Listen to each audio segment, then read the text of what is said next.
출애굽기 8장 20절로 32절 말씀입니다. 여호와께서 모세에게 이르시되 아침에 일찍이 일어나 바로 앞에 서라. 그가 물 있는 곳으로 나오리니 그에게 이르기를 여호와께서 이와 같이 말씀하시기를 내 백성을 보내라. 그러면 그들이 나를 섬길 것이니라. 네가 만일 내 백성을 보내지 아니하면 내가 너와 내 신하와 내 백성과 내 집들의 파리떼를 보내리니 애굽 사람의 집집에 파리떼가 가득할 것이며 그들이 사는 땅에도 그러하리라. 그날에 나는 내 백성이 거주하는 고센 땅을 구별하여 그곳에는 파리가 없게 하리니 이로 말미암아 이 땅에서 내가 여호와인 줄을 내가 알게 될 것이라. 내가 내 백성과 내 백성 사이를 구별하리니 내일 이 표징이 있으리라 하셨다 하라 하시고, 여호와께서 그와 같이 하시니 무수한 파리가 바로의 궁과 그의 신하의 집과 애굽 온 땅에 이르니 파리로 말미암아 그 땅이 황폐하였더라. 바로가 모세와 아론을 불러 이르되 너희는 가서 이 땅에서 너희 하나님께 제사를 드리라. 모세가 이르되 그리함은 부당하나이다. 우리가 우리 하나님 여호와께 제사를 드리는 것은 애굽 사람이 싫어하는 바인즉 우리가 만일 애굽 사람의 목전에서 제사를 드리면 그들이 그것을 미워하여 우리를 돌로 치지 아니하리이까. 우리가 사흘길쯤 광야로 들어가서 우리 하나님 여호와께 제사를 드리되 우리에게 명령하시는 대로 하려 하나이다. 바로가 이르되 내가 너희를 보내리니 너희가 너희 하나님 여호와께 광야에서 제사를 드릴 것이나 너무 멀리 가지는 말라. 그런즉 너희는 나를 위하여 간구하라.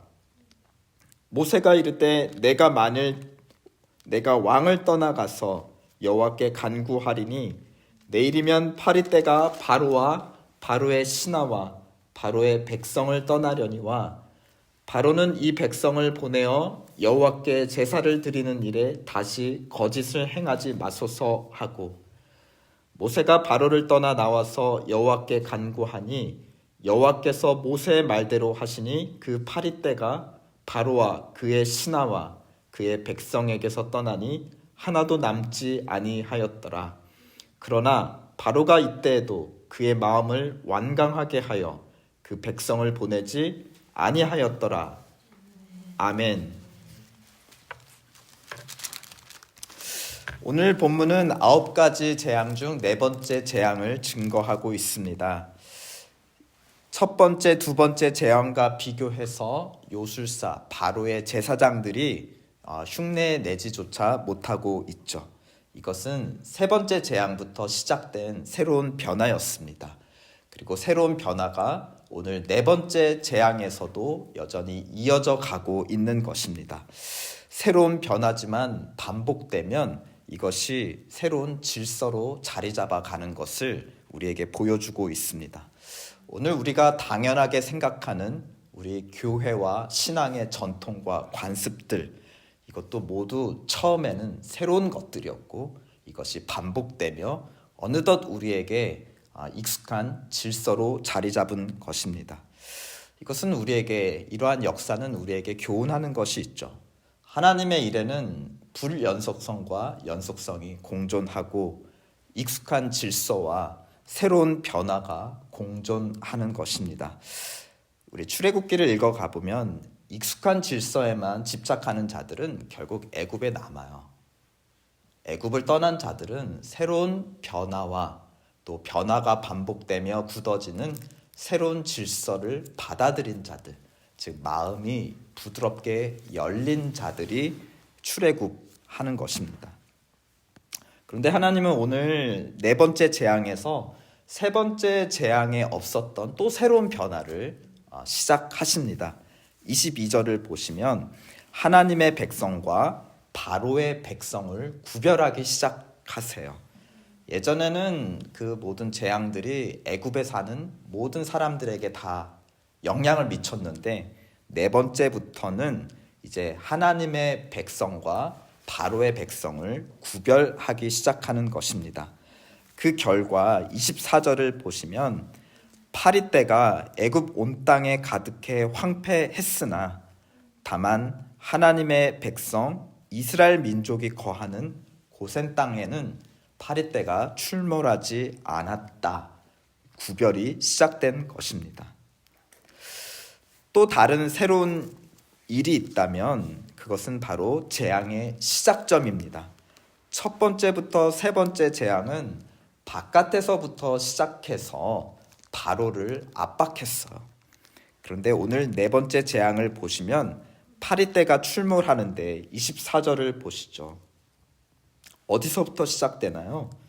무수한 파리가 바로의 궁과 해서 바로로부터 시작해서 그 신하, 집, 애굽 온 땅으로 안에서 바깥으로 중심에서 주변부로 넓혀져 가고 있습니다.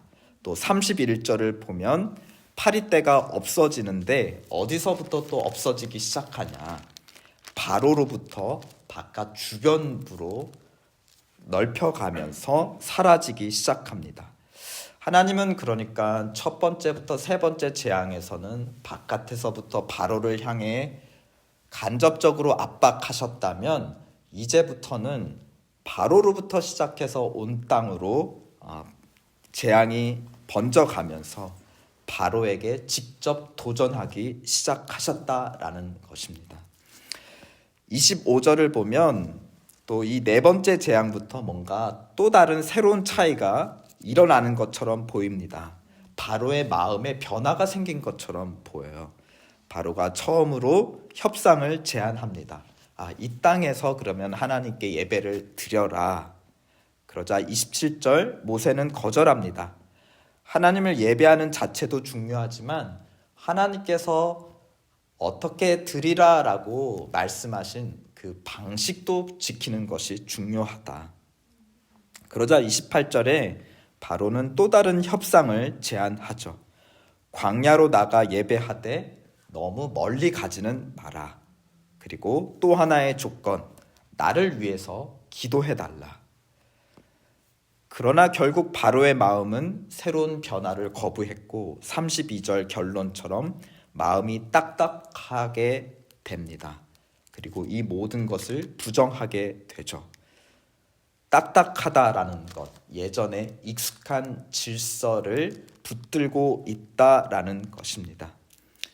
바로가 기도를 부탁했다. 우리도 기도 부탁을 할 때도 있고 또 받을 때도 있습니다.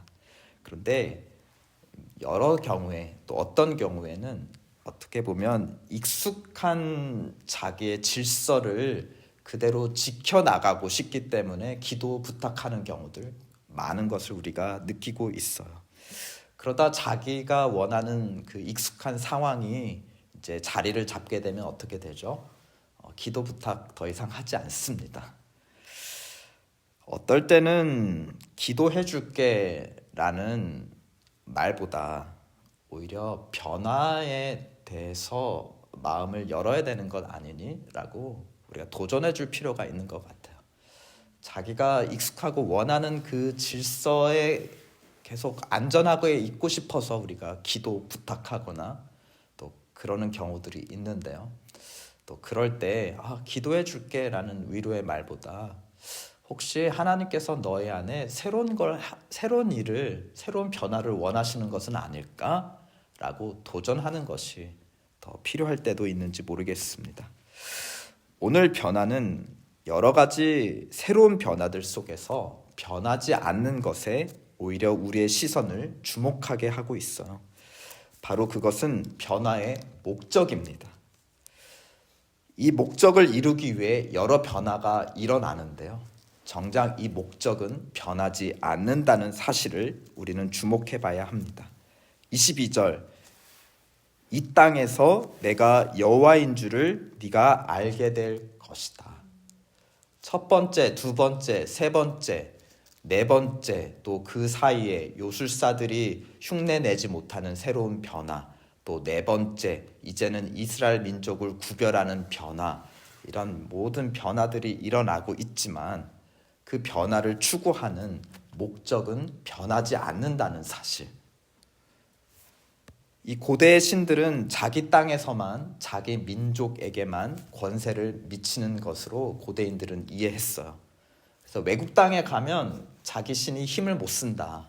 그러면 외국 땅에 가면 누구 신에게 복종을 해야 되죠? 그 땅의 신들, 애굽 신들에게 복종을 해야 합니다. 그런데 여호와 하나님은 지금 남의 땅에 와서도, 애굽 신들이 다스린 땅에 와서도 이렇게 첫 번째, 두 번째, 세 번째 변화를 가미하시면서 지금 같은 목적을 이뤄 가시고 어떻게 보면 난리 난동을 부리고 있는 것이에요.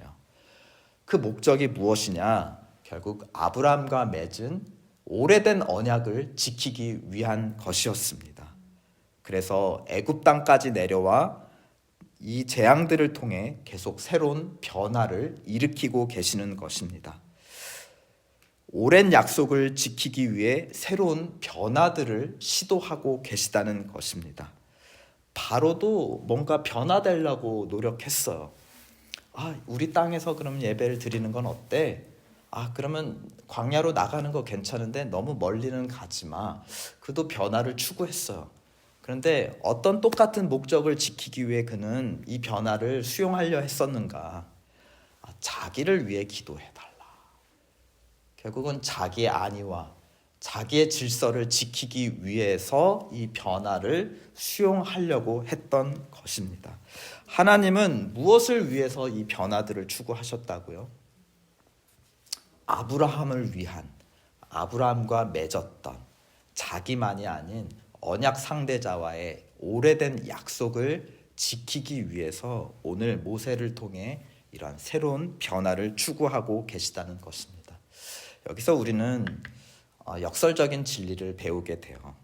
변하지 않는 것이 변화를 주도해 간다는 것이에요.